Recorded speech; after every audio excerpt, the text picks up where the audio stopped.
Emosinya pemuda Bandung dihina pemuda Puyum oleh Jepang. Hawa dingin kota Bandung berubah panas saat prajurit Jepang menghina para pemuda kota Bandung dengan sebutan pemuda Puyum. Puyum merupakan makanan tradisional khas Jawa Barat yang terbuat dari singkong yang difermentasi bertekstur lembut.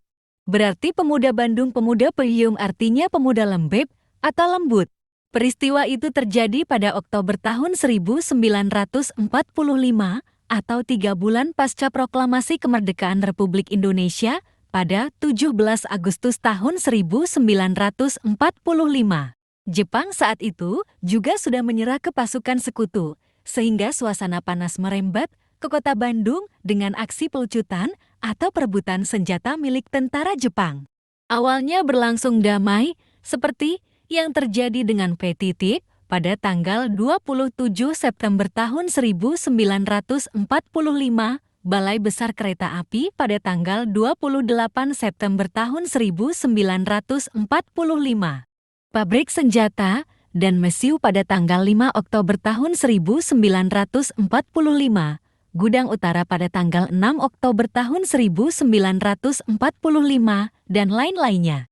Buku Siliwangi dari Masa ke Masa menyebutkan pada tanggal 27 September tahun 1945, kira-kira pukul 11, sepasukan pemuda dari Angkatan Muda PTT di bawah pimpinan Sutopo dan Nawawi Alif berhasil menguasai kantor pusat PTT dalam waktu kurang dari 1 jam.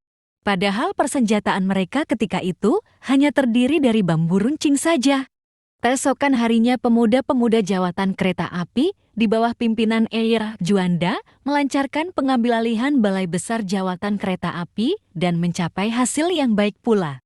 Kemudian menyusul pula perebutan kekuasaan atas kantor pertambangan, Kota Praja Bandung, Kresidenan, objek-objek militer di Jalan Gudang Utara, serta lain-lainnya. Perebutan kekuasaan terhadap pabrik senjata di Kiara Condong, yaitu ACW, Artillerie Constructie Winkel, berlangsung pada tanggal 5 Oktober 1945.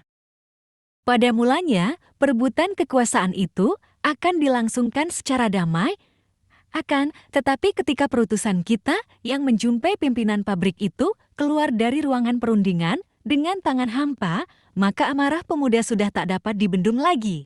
Mereka dengan serentak menyerbu ke dalam pabrik senjata itu. Pada hari itu, juga pabrik dapat kita kuasai tanpa adanya perlawanan dari pihak Jepang. Hingga tanggal 9 Oktober tahun 1945, boleh dikatakan bahwa kita telah dapat menghindarkan terjadinya bentrokan fisik dengan pihak Jepang karena segala persoalan dapat diselesaikan secara damai. Akan tetapi pada tanggal 10 Oktober tahun 1945 bentrokan senjata dengan tentara Jepang tak dapat dilakukan lagi karena pada waktu itu ada sepasukan pemuda secara sendiri melakukan penyerbuan terhadap markas Kempeitai yang bermarkas di Jalan Heikan Haichansweg. Pasukan yang melakukan penyerbuan itu semula merencanakan akan mengadakan perundingan dahulu dengan para penghuni markas Kempeitai tersebut agar mereka menyerahkan senjata mereka secara damai. Akan tetapi agaknya telah terjadi kesalahpahaman sehingga salah seorang tentara Jepang tertembak. Dengan terjadinya letusan yang membawa korban itu, maka bentrokan senjata tak dapat dicegah lagi. Bentrokan senjata ini merupakan kerugian bagi pemuda kita, sebab setelah kejadian ini pihak tentara Jepang menjadi marah. Mereka bergerak dan mengerahkan kendaraan lapis bajanya untuk merebut kembali tempat-tempat strategis yang telah berhasil direbut oleh para pemuda. Di samping mereka merebut kembali tempat-tempat strategis, mereka juga melancarkan razia terhadap senjata-senjata yang telah berhasil direbut pemuda-pemuda kita. Pada saat itu, pihak Jepang benar-benar mengganas tanpa ampun, sehingga tercetuslah istilah ejekan bagi pemuda-pemuda Bandung, ialah istilah pemuda Puyum. Kejadian ini telah menyebabkan Wali Kota Bandung, Atmadinata bertekad untuk melakukan serangan balas terhadap kedudukan Jepang untuk memperoleh senjata lagi sebagai pengganti yang telah berhasil dirampas kembali oleh Jepang. Persiapan untuk melakukan serangan balas itu telah diatur dengan sebaik-baiknya dan penyerangan akan dilancarkan pada tanggal 11 Oktober.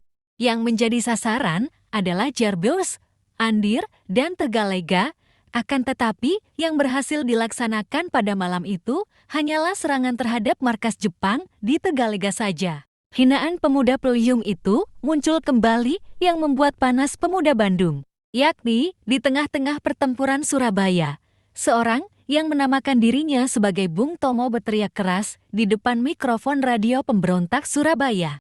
Mereka pemuda-pemuda Bandung menjadi terbakar, ujar Johe Erwismail dalam Bandung awal revolusi tahun 1945 sampai tahun 1949. Kendati maksud orang yang mengaku sebagai Bung Tomo itu baik, namun tak ayal soal sebutan pemuda Puyumbol tersebut menjadi masalah. Rasa simpati para pemuda Bandung terhadap Bung Tomo pun sempat sirna. Mereka menyatakan bahwa kata-kata itu tak pantas dikeluarkan oleh seorang tokoh pejuang. Dia tak berhak menilai keberanian kami dari kejauhan, ungkap Asikin Raceman 94. Ex-pejuang di Bandung seperti dikutip dari laman Histeria. Selidik punya selidik, ternyata orang yang mengejek pemuda-pemuda Bandung bukanlah Bung Tomo, melainkan Sutomo yang tak lain adalah pemuda Bandung sendiri. Dia merupakan salah satu anggota delegasi pemuda Jawa Barat yang datang ke Kongres Pemuda di Yogyakarta pada 10 November tahun 1945 mewakili KNI Komite Nasional Indonesia Cicadas.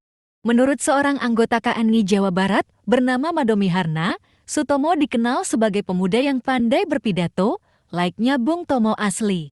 Makanya kami memberi julukan kepadanya sebagai Bung Tomo dari Cicadas, ungkap Madomi Harna seperti dikutip dalam Muhammad Rifai, tanpa pamrih kupertahankan proklamasi kemerdekaan 17 Agustus tahun 1945 karya Suwardi Suwardjo DKK. Usai mengikuti kongres di Yogyakarta, delegasi Jawa Barat lantas berangkat ke Front Surabaya ketika berada di studio radio pemberontak Surabaya pada 13 November tahun 1945. Bung Tomo dari Cicadas itu meminta kesempatan untuk bicara di depan mikrofon Bung Tomo. Sutomo itu, saya benarkan berbicara di depan radio pemberontak kami, saya memang tidak menanyakan siapa. Sebenarnya dia, karena jelas dia datar ke Front Surabaya bersama rombongan Jawa Barat, tutur Bung Tomo saat diwawancarai oleh Suwardi Suwardjo DKK pada 18 Agustus tahun 1979. Begitu sampai di Bandung, Madomi Harna langsung diserbu pertanyaan-pertanyaan oleh para pemuda Bandung. Salah satunya, mengapa Bung Tomo berani-berani menuduh para pemuda Bandung sebagai bermental Puyumbol? Dia lantas menjelaskan bahwa yang berpidato itu bukanlah Bung Tomo dari Surabaya, melainkan Bung Tomo dari Cicadas. Maka beramai-ramailah para pemuda Bandung mendatangi KNI Cicadas guna meminta pertanggungjawaban dari Sutomo. Namun bukannya Sutomo, seorang bekas tahanan Jepang di penjara Sukamiskin yang kerap terlibat praktik penipuan. Karena berkawan akrab dengan beberapa anggota KNI Cicadas, dia berhasil mencuri stempel KNI Cicadas dan membuat sendiri surat-surat supaya dia bisa ikut berangkat bersama delegasi Jawa Barat ke Kongres Pemuda di Yogyakarta, tulis Suwardi.